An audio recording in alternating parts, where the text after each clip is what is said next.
and a lot of growth to happen. But that's the awesome part about being a coach is the opportunity to have an impact, right? The opportunity to see a young man grow every single day, and trust me, me included, me and our staff included. We've played 3 games. We've learned a lot about ourselves, but we still got a lot to improve on, right? We've learned a lot, but we still got a lot to grow in. So that's going to be the big push for our team this week.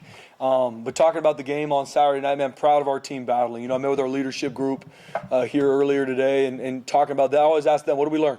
What did we learn? That's my first question after every game. What did we learn? And we learned that we can respond to adversity, right? That's what I think we learned a lot about our team on Saturday. Doesn't mean we're perfect at it yet, right? We had a game 1 where we didn't. Game 3 where I feel like we did a much better job, right? Second play of the game, starting quarterback goes out. Then defense goes on the field, gets a touchdown, scored on them really quick. And we are at an opportunity as a team, like, what are we going to do? And so proud of Max Cutforth coming in, leading our offense on a touchdown drive. Defense gets a stop, right? So our guys responded the right way. There's still a lot of other times in the game that we a lot to improve on. Obviously, I know defensively we give a lot of yards, right? There's a lot of things in this game we got to continue to look at and grow in, but proud of how our guys were able to respond. Proud of how our offense was able to establish a run game. That's something that is a DNA part of our team. Proud of them. I thought Maddox, talk about just an absolute warrior. That's who he is. Wrapped his leg up, found a way to play this game because he's a tough competitor and he loves his team. It ain't about what's best for Maddox. It's about what's best for the team, and that showed on Saturday. Proud of our guys stepping up. I thought our O-line tight ends did a really good job. It was awesome to get Matt Lauder that touchdown on his birthday, which was really cool. We got Matt Lauder and Matt Wagner, same birthday on the same day, which is crazy. So I found that out on the game like this. Wow, how did I miss this last season? We call them the Mats. The Mats had the same birthday, so it was cool to see him get a touchdown. Both those guys have been playing really well. I thought Latrell Caples had a really, really good game too, man. Really consistent, blocked his tail off, had some huge third down catches. Just really proud of his leadership too and where he's continued to grow too. Obviously, running back wise, all 3 of them played really well. Dylan Riley, no one deserves it more. At the end of the day, practices his tail off, man. Practices his tail off, and for him to be able to be explosive the way he is. And once again, that's a product of also the offensive line, tight ends, receivers doing a really good job getting him free. But so proud of Dylan. I thought Malik and Sai both played really well too. So we got a really good problem on our hands to be able to continue to figure out the touches and who we're going to get the ball to, because all 3 of them have done a really good job. Defensively, although we gave up a lot of yards, way too many points, all those things, and I'm with everybody saying that, they played really, really hard. And when I watched the game on live and then watched it on the airplane coming back, proud of the effort and mentality our defense played with. Hats off to Air Force. They gave us a lot of different looks. There's some things we messed up schematically. We need to have better adjustments, and we didn't. That's on us as coaches. But our guys played really, really hard. Now we just got to make sure we're consistent to do our job every single snap. Gave up way too many 3rd and longs against the team. That honestly is really hard to get into 3rd and long. And we lost those as a defense, which then led to long drives and obviously touchdown scores. But our guys played really, really hard. Ty Benefield, Marco Notarini played extremely hard, very productive, played their tail off. I thought our front played really well too. Hats off to Braxton Feely and Jaden Virgin Morgan. Those 2 guys were war daddies on Saturday night, and we needed them to be.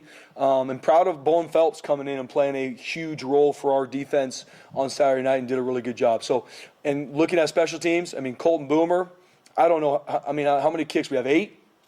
I can't do the math right now, 7? And those touchbacks were deep, right? That's a huge part, man. I told our team, let's not lose sight of how impactful that is in regards to field position. We've been on the other side of it where we're covering kickoffs every single down and obviously gave one to the house up last season. That's a huge part of field position. Oscar and our punt team doing a really good job flipping the field. Where we need to grow is our coverage units. We talked about that a week ago. I think we're close. But we got to buy into our punt return and our kickoff return and really create field position. And we didn't kick any field goals on Saturday night, but we did a really good job with PATs, which we missed one a couple weeks ago. So I've never taken a PAT for granted either. Colton Boomer and our protection did a good job. So a lot of things to grow in from the game. Proud of how our team responded and proud of where we're growing to. We obviously got a huge opponent coming to the Blue this Saturday night, man. We're going to need Bronco Nation every bit of their juice. Saturday night, I know the game's been sold out for a while. And that's a testament to our fan base. Cannot wait to get on the Blue and see them. But before even talking about App State, man, my heart hurts for the passing of Coach Clark, man. He was a alum, longtime head coach there, and he passed away a few days ago. Man, my heart goes out to his wife, his family, his kids. And I know I can only imagine. I know App State and their fan base and their coaches and players that know him are sad too. So my heart goes out to him and his family and going through this loss. App State's a really, really good football team. Coach Loggins has done a really good job, even in the short time he's been there. I mean, Coach Loggins is a long-time NFL coach, had a ton of success. I mean, their quarterback coach, Coach Peyton Manning at the Indianapolis Colts, schematically, they are going to attack you offensively. Coach Loggins, the play caller, runs the whole thing. I mean, they're going to give you tempo, shift, motion, formation adjustments, 11, a lot of 12 too. Like, they've got a talented roster that is going to attack you offensively. And we know with a bye week, they're going to have everything for us to defend defensively. And we got to be ready for that, and we got to play really, really hard. I think their quarterback can make all the throws. I mean, they've had a couple turnovers in these games. Outside of a couple turnovers, I mean, this team should be undefeated. I mean, very talented, and we know they're going to travel really well, and they know they're hungry to come in and beat the Broncos. So I think the world of what they do offensively. Defensively, play extremely hard too. Do a good job taking the ball away. I think their front seven creates a lot of chaos. Their D-line have a couple transfers in there, a couple guys that have been there that play really, really hard, create a lot of chaos. And their linebacking core, man, physical. They fit run schemes really, really well. And their secondary does a good job disguising and playing off each other, and they're going to be really, really sound. Special teams-wise, they got a returner that plays offense as well, number 15, that is explosive. I mean, one of the fastest dudes on the field, and they're going to pick their shots too. I mean, they're going to fake it. They're going to have a lot of stuff for us to defend and go against. So we got our hands full in all three phases. Like I said, Coach Loggins does a phenomenal job, especially with the bye week. I know they're going to have a lot of really good things to attack us with. And in all three phases, we got to be ready. We know they're a talented team. I believe in our team, too. It's going to be a great matchup Saturday night, and can't wait to get to work. You mentioned after the game you weren't sure of the full extent of Maddox's injury. Is there any update you can share on that? Yeah, he's banged up. I mean, he's for sure banged up. He's sore, but obviously we're planning on him playing this week. But he's banged up, and he's a warrior, and we're going to see where he's at. Is that a case of, is he going to need any extra kind of rehab or be careful? Oh, absolutely is. Yeah, he absolutely. I mean, he's been living the training room since the end of the game. He's a warrior, and he's going to be battling to make sure he can play this game. But he's beat up, but he's a soldier. What was that few minutes like for you guys to figure that out during the game? Because I mean, Maddox is a very important part to this team, and just kind of seeing the nature of what happened probably was a scary moment there for you guys. So what was that communication like, and when did you guys figure out Maddox is actually going to push this thing and try to do this? Yeah, I mean, second play of the game when your quarterback goes down, especially with a lower leg injury, and it didn't look good. I mean, even looking back at the jumbotron, I mean, it didn't look good, right? And Maddox is a tough dude. When he's in pain, he's in pain. I mean, he's one of the toughest dudes on our team, and I mean, it was a very interesting moment for our team, because even as the head coach, trying to make sure that I keep our guys focused, but they love Maddox too. I mean, Maddox is a guy, not only because he's the starting quarterback and he's a really good player, he's a phenomenal teammate. So when he's in pain, you better believe the whole rest of his teammates are in pain and hurting for him, let alone just how's that going to affect our team on the field. Heart goes out to him going through that, right? So, and then when you go 3 and out, and then on the flip side, defense gives up a quick touchdown, and it's like, all right, Max, you're up. And I remember looking at Max before we took the field and just unflinching. He's like, I got it. That's exactly words. I got it. When I'm called on, I got it. And we went out there and went on a great touchdown drive. I mean, he got smoked on a boot, popped right up, unflinched. I mean, I think that shows our fan base that we got a good backup quarterback. I think there's been a lot of question marks on if we do. I mean, we believe in Max. Obviously, I think Maddox is one of the best quarterbacks around. But I believe in our backup quarterback, and that's the reality of college football is everybody's got to be ready to carry the flag, from the quarterback to the backup D lineman to the backup receiver corner, and I was proud of Max doing that. But in that moment, those are those moments that you can talk about, you can say, hey, what if this happens? But you really don't know how your team's going to respond until they actually go through that fire, and I'm proud of how our team responded, and I think we can learn a lot from it. But those are those moments that, I'm not even going to lie to me. I mean, underneath my breath, I had some conversations with my Lord and Savior on that sideline. I can promise you that. He came back, it looked like he grabbed his helmet, and you guys still had the ball. When then he went back there and started running. I mean, was he trying to prove that he was good enough to go back in, or were you wanting to let Max finish that drive? Or? Yeah, we got a lot of protocols, BJ. Obviously, our training staff does a phenomenal job. Jeremy Bush and our entire training staff. So there's a lot of protocols that it ain't just when a player says I'm ready that we got to go through. And obviously for me, in game, going through it, I get told what happened, and then we'll keep you updated. And then right when the drive was over, I can't remember exactly when they told me that Maddox is going to be back up. I think we were on defense after the touchdown drive. But there's a lot of protocols we go through to make sure we're putting our players in a good spot. Pre-injury and post-injury, Maddox showed a lot of poise in the pocket and had great pocket presence. So what did you see just in that aspect from him? Yeah, he's a tough football player, man. I mean, you get hurt, go through that, and then take some time to get it wrapped up, get everything ready for your lower leg, and go back out there and still stay in the pocket and deliver big-time throws in a game that we were obviously in a huge battle with, which we knew was going to be the case. That's a testament to who he is as a competitor.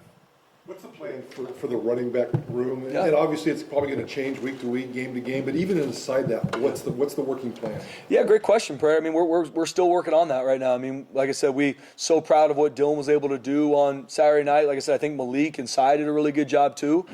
We got to continue to look at ways. Who's going to get the ball in situations? What do these reps look like? How are we going to rep them? I don't have that answer right now. It's a good problem to have, but we're going to work on that through Tuesday, Wednesday practice to see.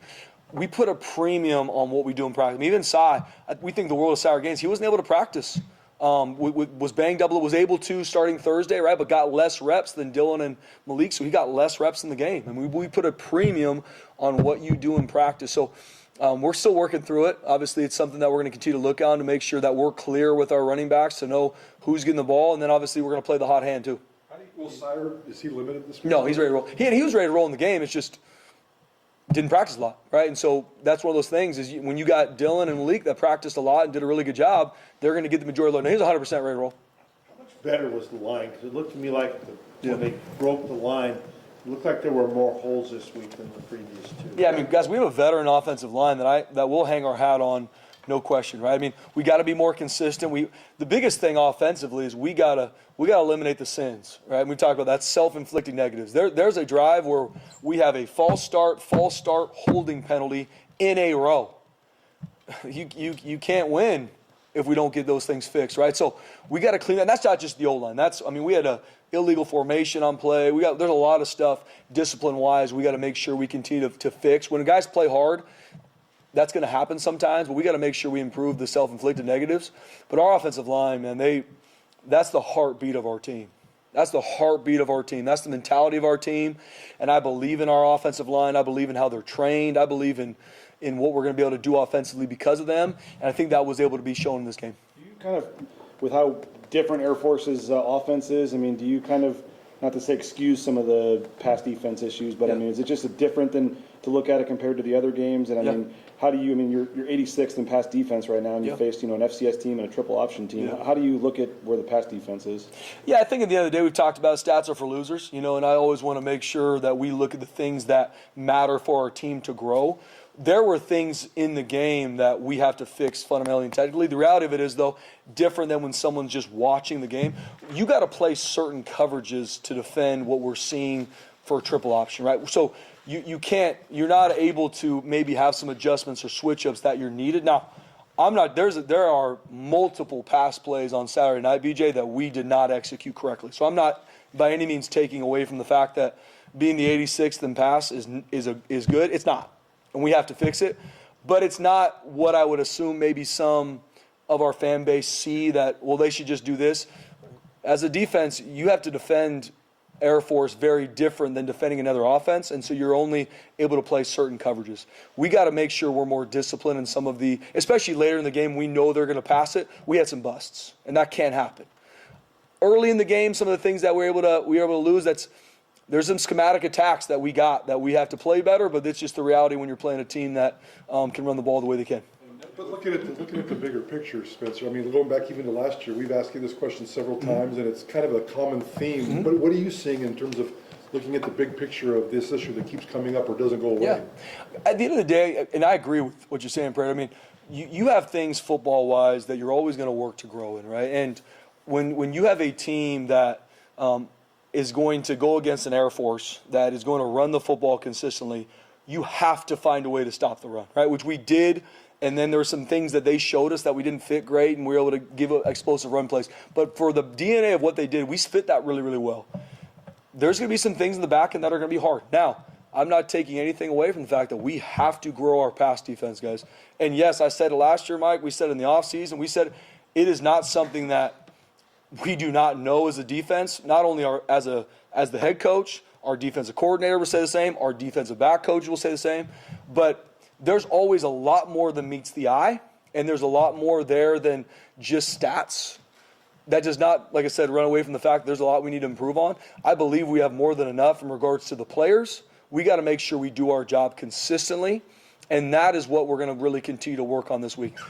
For me, it's all about, it's all about us growing week to week, right? I mean, guys, there is a lot in all three phases. No different. I mean, you look at an offense that scored 49 points, there's a lot on film. We need to make sure we grow in offensively too, right? So just because of a stat doesn't mean that that's how we see if we've got it figured out or not, right? We give up 500 yards of offense. There's some good stuff we did on defense, though.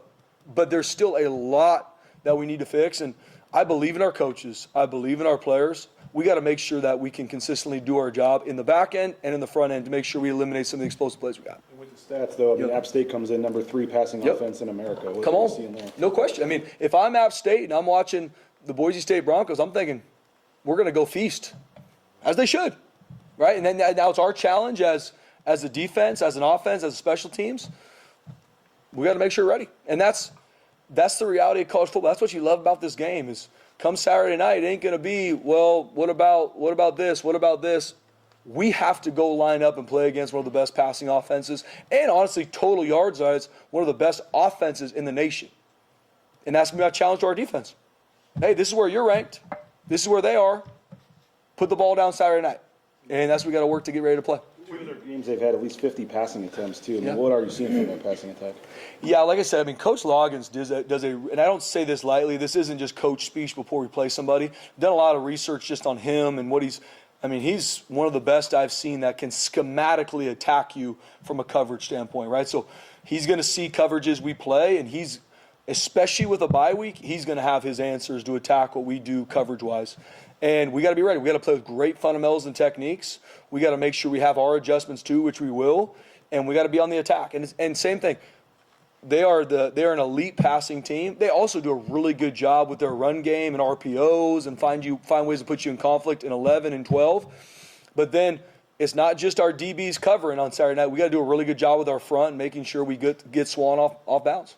They just give up 62 yards a game on the ground, so what is their defense? Yeah.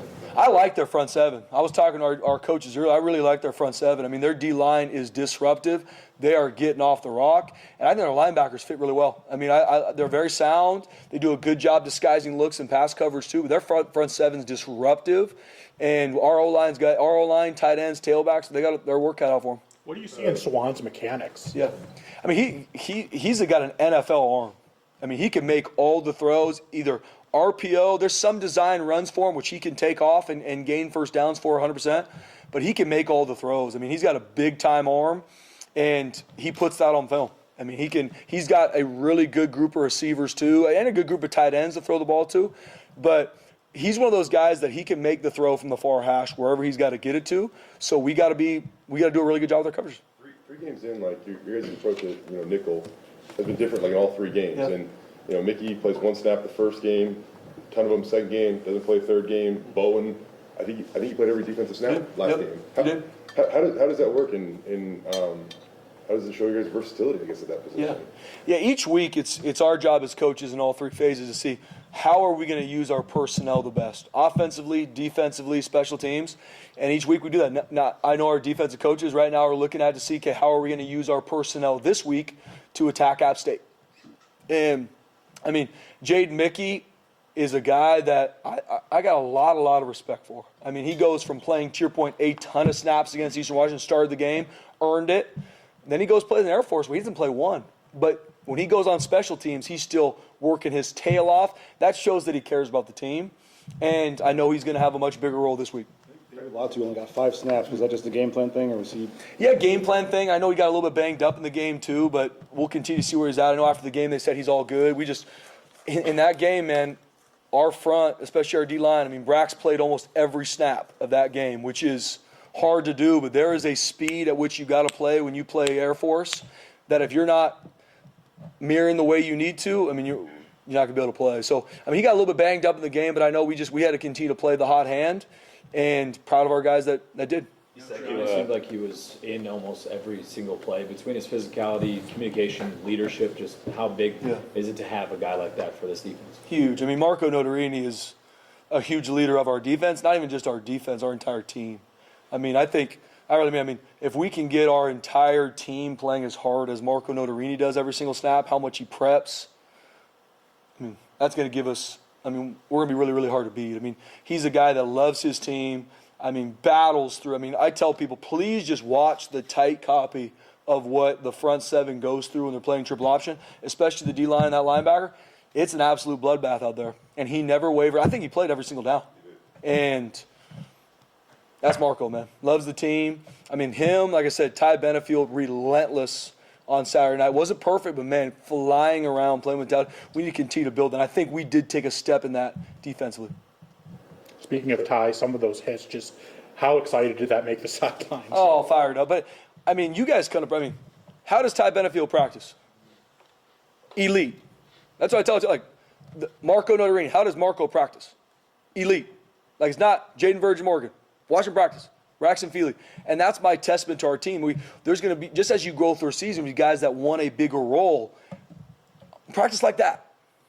I talk to NFL scouts about Ty Benefield. I'm like, guys, just watch him practice. And every time after practice, they're like, Coach, that dude practices at a different level. Absolutely does. And then you watch Saturday night when I'm a safety, I'm playing Air Force, and those guys are in tough situations, flying around. Physical, making plays, got interception. Once again, wasn't perfect. It never is. But you solve everything with how hard you play and the mentality you play with. And that shows with Ty Benefield. You said to look at the reaction of everybody when Dylan scores. Yeah. Sorry to bring up the guy that wore 2 last year, but I do think one of his best superpowers is how much everybody on the team loved him. Yep. How do you earn that, and how much does it mean? Because it seems like Dylan has that. Yeah. I mean, it takes time.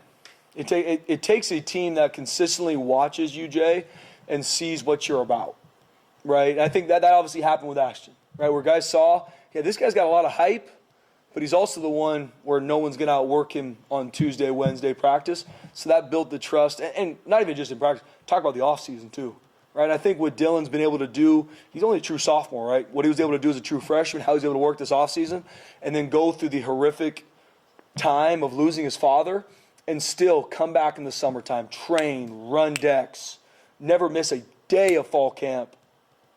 His team was like, oh, yeah, that's one of our dudes. We got his back. And so when he scored, he's a team guy. And I can say the same for Saturday Gaines. I can say the same for Malik Sherrod. Like, our guys see what they do and how they're all in. And so when they score, you can't wait to celebrate with them because they know you love them, they love you. And that's what I talked to our team Friday night about, was the foundation of Boise State is the brotherhood. Every person I've ever talked to that's an alum of this football program says, what makes Boise State different is the brotherhood. Not the facilities, the blue field, the other, like, it's that. And that's what Dylan Riley shows, Sarah Gaines, Malik Sherrod, some of the other guys we've been talking about, is they pour into this foundation, which is the team. What do you make of the new helmets for this week? Yeah, it took me a while painting them, BJ. I was homeschooled, so I can do that kind of stuff, but no, I mean, I think it's awesome, man. I mean, when we showed it to the team, I don't know, Coach showed them a couple weeks ago, they got fired up, which for me, anything to get our players having some fun and getting fired up gets me excited. But I think they're awesome. I mean, especially just a testament to the state, which we really believe that the blue is the front door to this state. I think it's awesome. I know a bunch of our players are going to want them. I'm sure a bunch of supporters are going to want them. And I'm also fired up that we're in all blue. How familiar were you with Armando Villarreal's work before all this? Not at all. Yeah, not at all. But whatever he's done to date, he's done a phenomenal job with this helmet. And I get asked, like, I had nothing to do with this helmet. I'll make sure everybody's clear. They showed it to me, and I said, that looks cool. And then I moved on, right? I got a lot of great staff that do a lot of amazing things so we can focus on what we're doing.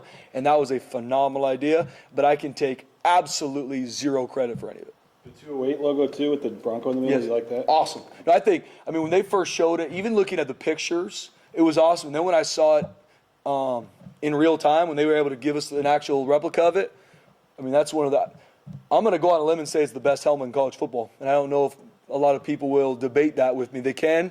You can email Jeremiah Dickey at boise-state.edu, but it's big time. Did you guys switch to taking Mondays off? No, we Sundays. Oh. Yep. Today's a work day for us. Yep. It's Sundays for our players are off. Yep.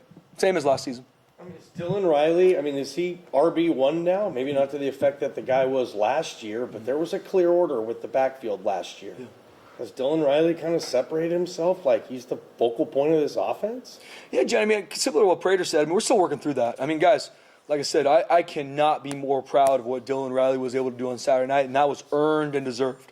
But we still think the absolute world of Sire Gaines and Malik Sherrod. So that's us as staff, JMO, Coach Potter, myself, looking at seeing how we're going to look at these touches and how we're going to get our 3 guys rolling, because he did a phenomenal job Saturday night, but I also really, truly believe in Sire Gaines, Malik Sherrod as well.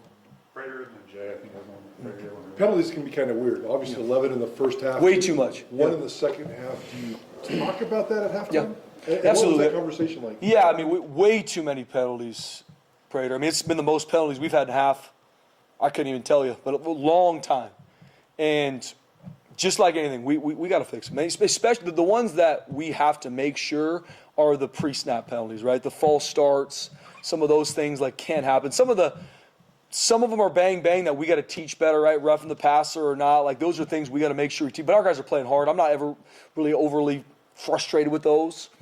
We got to teach it and make sure they don't happen. But the pre-snap penalties are the ones that kill you. And obviously the personal fouls. We didn't really have any true personal fouls that show a complete lack of discipline like we've had game 1. But way too many penalties, man. We're playing behind the sticks. We're giving up first downs defensively. So it's a point of emphasis. We've talked as a team, and we had a long talk as a staff to make sure that doesn't happen again. Spencer, it's been here a while. There was at one point in time you guys had to beg students to almost come to the game and fill out that student section. And you guys have sold out the student section within an hour. All the tickets were claimed for the second straight home game. What does that mean for you guys? I'm very open. I really, truly believe, and I know App State's going to try to put this to the test always, which as they should. I believe we have the best fan base in the nation. I talk to a lot of head coaches that are in the offseason. Yeah, man, we're working our tail off to hopefully get people out and get the students excited. And I'm like, I don't think about that 1 second. I know the second that ball gets put down on the blue, that place will be rocking. Our students will be there loud. They'll stay there. I am so thankful for Bronco Nation, our students, and our fan base. I really believe it's the greatest fan base in the country. Sean, I think you had one. You good? Okay. Anyone else? Cool. Thank you. Thanks, guys. Actually, Spencer, I do have a question for you. Yep. What's a war daddy? What? It's a great question. Yeah. Really good football player that can't be stopped. Where that come from? I don't know. That's a good question. I've always wondered, don't you? Yeah. I just think it sounds cool. Yeah, I think it sounds cool. I think Hars hit me on the word daddy one time. Is it like a military? I want to be cool with the word daddy. I'll fit him into an article one day for you. Yeah, that's right. Yeah, that does sound like something Marshall would have said. I think it was a military. Yeah. Yeah. Well, the best thing you can rely on is the ear. He's 7'4", All good? Yep. All right, fire away. Apparently, I guess Maddox playing hurt, just how impressive were you with the way he played through that? Yeah, I think he showed his toughness and who he is and his commitment to the team, playing hurt like that, coming back in, not skipping a beat. That says a lot about who he is and his character and what he brings to our football team. What was going through your mind, that drive where he was in the locker room, you're not exactly sure what the status of his is?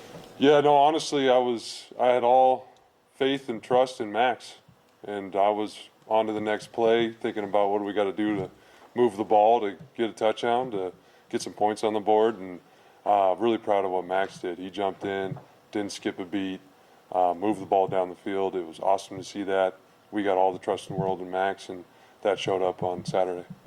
I'm sure you've seen that in practice, and you were confident he was ready. But just to see him do that in a game, and that first drive, the ball was kind of wobbly, and you guys had to punt, and then comes back in, and you're down 7-0 at that point. That was a big drive. To see him do that in a game and make that third down throw and a couple of those other throws, how much, I don't know, better? Maybe none if you've seen it in practice, but do you feel any better? No, it's always better to see it in the game. It's one thing to see it in practice, but to do it in the game, I think we know what he's capable of, but I think he proved to his teammates what he's capable of, and he built that trust with them, which is huge moving forward. And like I said, in our mindset at that point, we were running our offense. It didn't matter who the quarterback was at that point. We needed to move the ball and score, and Max did a phenomenal job. The confidence factor, especially when he comes off the field, knowing that he just did his first big job at the first big time. And I don't know if you got on the phone and talked to him a little bit, but can you tell that there was a little jump and a little bit of spark of confidence?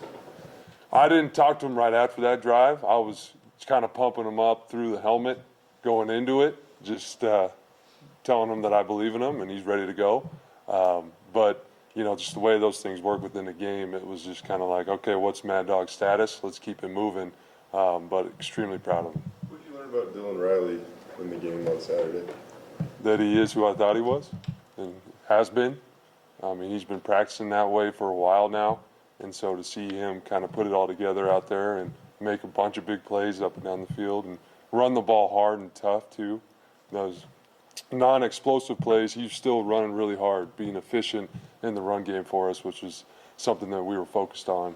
So I'm just so proud of him, excited for what's next for him too. Spencer called it a good problem to have, but how do you kind of figure out now the carry distribution at running back? I think, again, it goes back to maximizing their skill sets, figuring out how we can get them involved, how we can utilize what they do best. That's still the primary thought. Coach Montgomery does such a good job with those guys throughout the week, getting them prepared, but also having a plan going into the game as far as what it looks like.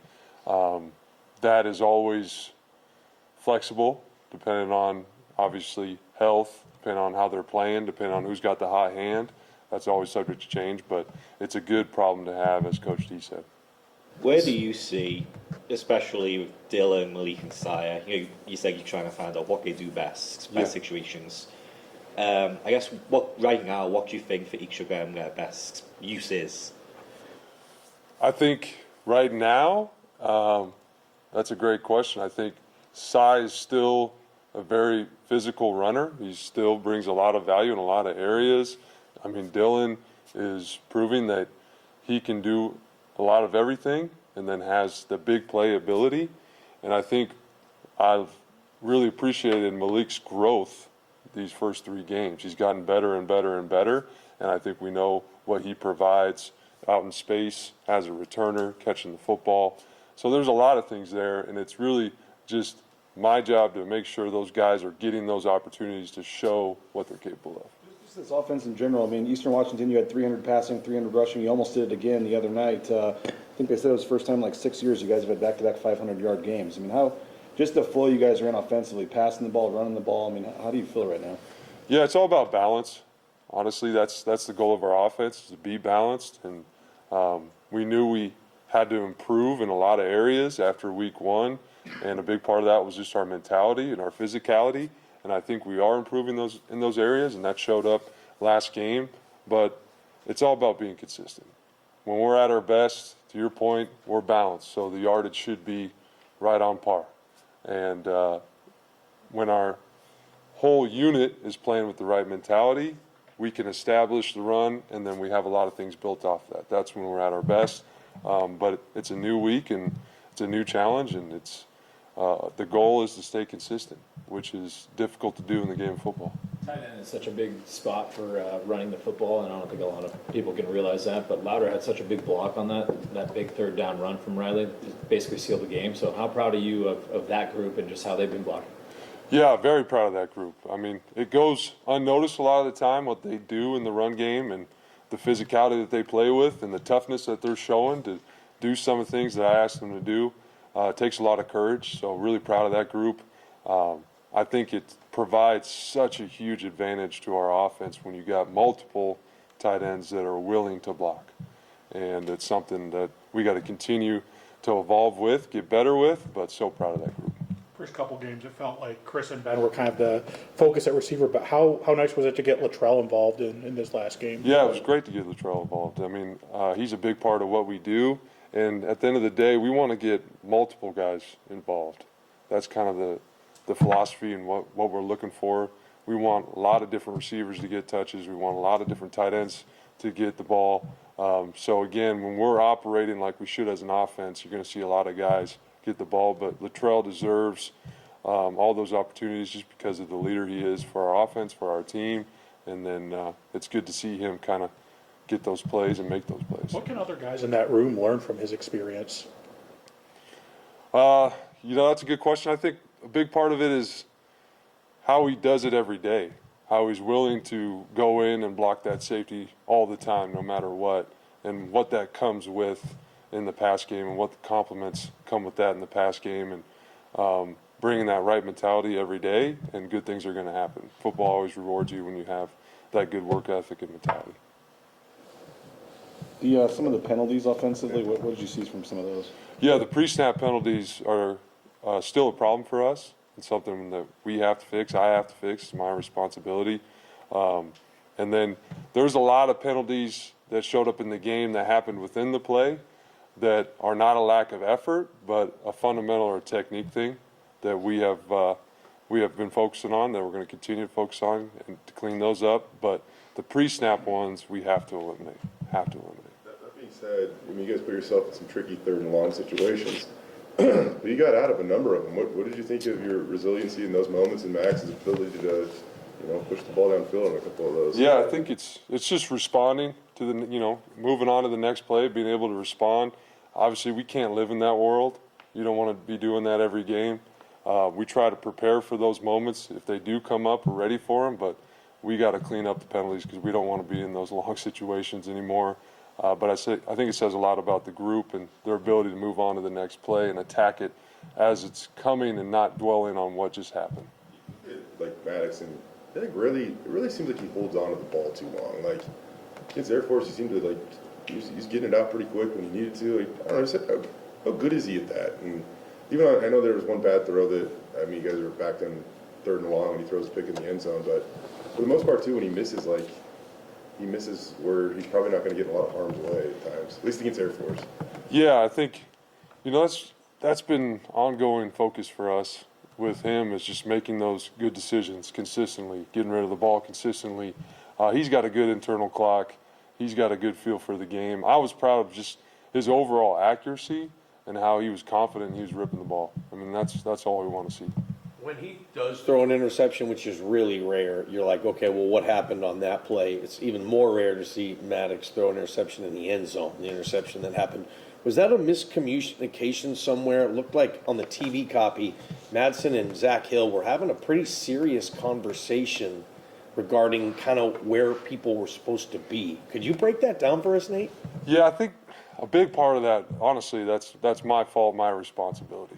That whole sequence of what happened, it was a good learning experience for our players, but that's ultimately my fault. I didn't feel like I put him in a position to have enough answers to execute. He was forcing something there at the end, which was avoidable, and that starts with me, and the communication come from me to Zach, to him. So that's really what it boils down to. How many times have you seen Cage Casey's block on that 75-yard screen? Just the times that I've watched the game, he played a great game overall. He really did. He was confident. He had great energy throughout the game. He was dominant, and that's the Cage that we know and love. And I'm excited for him to do that kind of game after game. But yeah, those are the ones you live for as an O-lineman. Those are the ones you never forget right there. That's pretty cool. Drew mentioned this last week, but having played here, having been an edge here, he takes a little more pride in certain things he says. So, you played that position here. You went to the NFL and stuff like that. To see him doing that at your position, I don't know, do you relate to him any differently at all or anything like that? I don't relate to Cage. No, I never did that. I could never run like that or block in space or any of those things. So, no, I'm just always excited to see, an O-lineman play at a high level, because I just love watching good football. And so to see him continue to get better and grow and then make those plays in those situations, that's just what you want to see as a coach, and then obviously as an alum and former lineman, it's fun to watch. You talk about the penalties and stuff. I think going back to last year, he has one penalty. Going back to last year, and when you think O-line, usually you only talk about him when they're doing something wrong. He kind of, I guess not quietly anymore with some of those blocks, but he just kind of does his job and doesn't give up sacks and doesn't take penalties and just kind of does everything the right way. Yeah, and that's really the mentality of an O-lineman. It's no news is good news, right? You don't want to be talked about. If you are, it's usually in a negative way, because that's the reality of the position. So he's a great example of kind of what we talked about before, the fundamentals and technique. And when you do those things consistently, you can play clean, but still do it with a mentality. And so I think he's been doing a great job with that. What do you see from the App State defense? Oh, man, I see a lot. They're really good. I mean, their defensive coordinator is an alum there, former linebacker. He's a linebacker coach as well, and you can tell by the way their linebackers play. We're into it right now, but it's a challenge just like every week. We got to start fresh, and it's another great defense coming in. I feel like every week we're kind of seeing a similar style of defense and mentality, and so it's going to be a good challenge for us. You got two of the best tight ends, maybe the two best tight ends in the Mountain West. They're both named Matt. Apparently, they both have the same birthday. Same birthday, yeah. So what'd you do to celebrate that the other day? It was morning of the game when we really celebrated. So we just had our normal tight end breakfast and celebrated with a little French toast, but nothing crazy. But it's pretty cool that Matt and Matt have the same birthday. How close are those guys? I mean, they room together on the road. The younger one is like obviously really starting to prove himself as a playmaker and stuff like that in the passing game. But like, how close are those guys? I think the whole room's pretty close. That's what makes it pretty special. It's a tight knit group, whether Louder, who's a senior, or if it's a freshman that just came in. They're all really close, and that's kind of just their personalities. There's low ego, and they're fun to be around. And Matt and Matt have gotten close by being roommates on the road, by being together, by being in the trenches so much. But the whole room collectively is pretty close. Well, thanks, Coach. Awesome. Thanks, Coach. Thanks, Coach.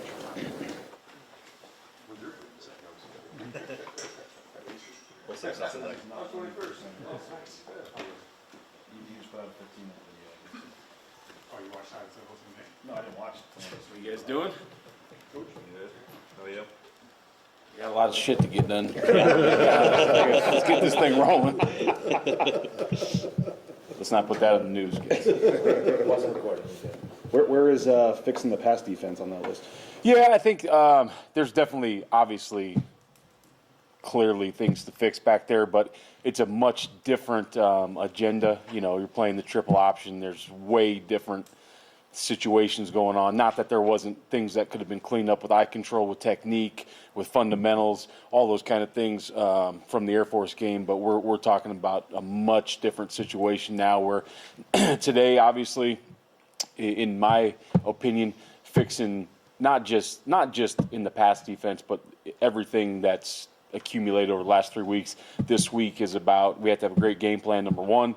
Number two, it's got to be simple but not easy. And what I mean by that is it's not like we're not going to do anything, but it's got to be things like, when we get lined up in formations, here's the call, here's the tool, there's where your eyes are at, play ball. I think, a mistake that I've probably made in the last few weeks is chasing every play, trying to give them an answer on every single play. And, you just can't do that. You've got to have, sound rules and let your guys get lined up and communicate and play the call and let's roll. So I think that, we've got to get back to that. We've got to defend, their offense. They do a great job with formations, with shifts, with motions, all those kind of things, probably to see what coverage you're in, get their playmakers in a position where they can have a good matchup, those kind of things. So we've got to be able to communicate fast, get lined up, and execute, period, point blank. Spencer was saying that, there's a lot of underlying facts and things to look at when you look at the defense against Air Force, how difficult they are to play against and that. I guess from a scale from 1 to 10, how happy were you with the defense's performance against Air Force?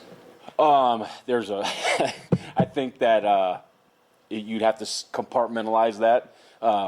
Very, very happy with physicality, and then that's not just the D-line on the perimeter, corners tackled, happy with tackling, happy with the effort to the football, happy with the mentality of the team, not so happy with some eye control, some run fits, some techniques, which I know BJ was talking about in the pass game, but also in the run game, right? Like the very first series that misfit hit, and that was guys at the first level, guys at the second level, guys at the third level, got that settled down.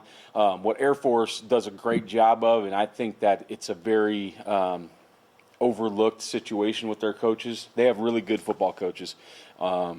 They've got answers, and people are like triple option, triple option, triple option. There was some triple option out there, But in the second half, man, they went to gun +1 runs, and they were throwing the football. Like, those guys do a great job. They made some great adjustments. We had to adjust. They made more. It was just kind of back and forth all game, and we missed some opportunities to, like, you don't get Air Force in 3rd and extra very often, and we missed out on those opportunities. One was 100% right here, raising my hand. I chickened out of a call. I should have called it. I didn't, because, you know, you get worried about, you know, are they going to run trap and draw? Are they going to run triple? And so that one of them completely on me, had nothing to do with any player on the field. There was other times where we didn't maximize those opportunities. So the disappointing thing is what could have went for, you know, if you win that game and it's, I don't even know what the score was. If you want me to be honest with you, you can know what it was. Yeah. So if it's, you know, 23, if you can get 2 of those touchdowns off the board, everybody walks away feeling pretty good. But it didn't. So we got a lot of stuff to clean up. I asked you about Ty last week, but it feels like when you get, you know, to college, you go from learning the game, and then once you conquer that, you play the game, and once you conquer that, you can, like, understand, you play with a lot of confidence and can dominate a game. Like, it just feels like he's moving into that category of understanding he can really impact the game. Yeah, and to be honest with you, Jay, like, I talk about it with those guys. There's a few guys on our team, and one of them you mentioned, and there's some others. Like, I could watch those guys practice football all day, just the way that they practice. Like, our Thursday practice is a pro glide, you know, a higher speed walkthrough. I could watch Ty Benefield practice on Thursday all day because it's so urgent. It's so dialed. His eyes are so right. His first 2 steps are flying. Like, he just does things the right way, and he's figuring out, much like other people on our team, if he practices that way in the week, he will play that way on Saturday. Some guys have not figured that out yet, and so their practice has to become their game day reality. And, like, we have to practice better at certain positions. There's guys that are doing a great job, and that happened on Saturday. There's some guys that kind of, you know, I'm getting my feet back under me on Tuesday, and then Wednesday I'm kind of ready to roll, and Thursday's a walkthrough. Like, we need to pick up the urgency at every single position on defense. With the hits he makes, just how much discipline does it take to just not only make the hit, but make sure it's a clean hit? Yeah, a lot of discipline. There's almost some luck anymore. Not an excuse because everybody in the country has to do it, but it's getting hard to be a defender on some of those open field hits because it's like, you know, they don't want you to go high, but you don't want to go too low, especially if it's the quarterback. If the quarterback, you know, it's hard to time those things up. So Ty has done a really good job of striking with his shoulder and striking in the strike zone. And so to your point, I think there is a lot of discipline on that. And then sometimes when you leave your feet, the hard ones for me are always like if you leave your feet and you're going as fast as he's going, then all of a sudden a runner puts their head down. Like, you're supposed to not call that, but they're supposed to, you know, do a lot of stuff. And it's hard to be a referee too because that thing's happening bang, bang. So, but a lot of discipline by him to throw his body where he is right now. I'm sure you want to hype up all your players, but just how far can Ty Benefield go? What's his ceiling? No idea. None. To me, he plays on Sunday. We'll see what happens after that. There's been a lot of great players in college football that have had the ability to play on Sunday and have gotten there and haven't done a good job, have gotten there and been unbelievable, haven't got there at all. His ceiling, I don't think he has a ceiling right now. He's just got to keep going, and everything that he wants is in front of him. And I think that he moves in the right direction. I think he has the mental, the physical, all that kind of stuff. He's just got to keep doing it. As with, there's other guys on our team that maybe haven't figured it out, like Jay mentioned, quite as early as Ty. Even some guys that are seniors, like, they're going to start to realize, man, if I practice the way that I want to play, then I'm going to play that way, and then the scouts will notice me, and then we'll get drafted, and then maybe I'll get a chance to do it on Sunday. But it all starts with your prep, your recovery, your practice, and right now Ty's got that figured out, and he just needs to stay on that trajectory. Passing attack for App State. I mean, obviously number 3 in the country. What are you seeing there? Spencer kind of joked they're probably licking their chops coming in here. I mean, how do you kind of see that matchup? Yeah, I think I talked to some of the DBs this morning. We haven't met yet. We will meet this afternoon with the defensive players. But I'm like, guys, we're playing the real deal this week. They're going to throw the football. They got a good quarterback. They've got good receivers. They've got NFL experience on their staff that understands how to manipulate coverage with formations and movers. They're going to know what we're in some of the time. Sometimes they're not. We're playing that back and forth game with them, but that's going to be a challenge to the back end. And once again, like, I know there were some issues. There's no getting around that. I'll take our secondary over anybody, period, point blank. And it's my responsibility to get those guys to play because I think they're talented. I believe in those young men, and I think that they're going to take this challenge this week and they're going to run with it. I don't know if it's the best way to describe this, but how much like the perfect amount of psycho does Marco Notriani have? I mean, just, you know what I mean? Like, just he after the game, he said something along the lines of like, if you don't like playing the triple option as a linebacker, you should switch positions or something like that. Like, just how much of the perfect amount does he have? No, he's like, you'd call him like the old school, what you'd think of as Midwest Mike, right? Like put that neck roll on and do not run the ball in the box. I love Marco, man. He's smarter than me, like for sure. Like the hard thing for me working with him sometimes is he's like a dang computer. Like he knows what I said like 2 weeks ago, and he's like, you didn't tell me to spill that one, and I'm like, I got to think back on it. So, like, it makes you a better coach because you got to be a little bit careful around Marco what you say because he's going to remember it and he's going to execute it. And then once he knows what he's got going on in front of him and he can diagnose it, he's going full speed, man. I love watching him play. He's another guy. Love watching him practice. With Spencer today dropped the stats are for losers line, and Braxton Feely had 1 tackle in the Air Force game. How would you explain his impact on the game? Braxton Feely, in my opinion, having a lot of games versus the triple option, played one of the best games as a defensive tackle I've seen. And once again, stats, not going to go in the stat book, but when you go watch that film and you watch centers and guards and tackles getting knocked back and him holding doubles and keeping Marco and some of those guys free, you'll understand why he's so important to this football team. And 1 tackle, I don't know. I guess that's not cool for anybody, but like that's why I don't look at those like that. The numbers mean very little to me. Like I care about that one. Obviously, like we would like the numbers on defense to be lower. I mean, nobody's saying that's not going to happen, shouldn't happen, wouldn't be a goal, but like that's not the overarching thing here. The overarching thing is for us to win football games. And then hopefully, by we get this thing moving in the right direction on defense. We're playing really good defense and the numbers are great. And still I'm not going to look. Like I don't really care. Like last year we had, the #1 sacks in the country. The only thing that meant to me was I was happy for our kids and a lot of people wanted to know what we were doing. So I got to meet some really cool people in the off season, and then I get to see some of that stuff happening on Saturday. But otherwise, like it means zero to me. Coolest person you met? What's that? Coolest person you met in that process? Man, there was actually a lot of people, like a lot of coaches. I don't want to say because I don't want people to know that scheme and stuff, but a lot of coaches that reached out that I didn't ever know or didn't know anyone at their program and got a chance to Zoom or meet in person. Just people from programs across the country got to pick their brain on some things too. So it was really cool. Anything else? Thanks, guys. All right, thank you guys. Thanks, Coach.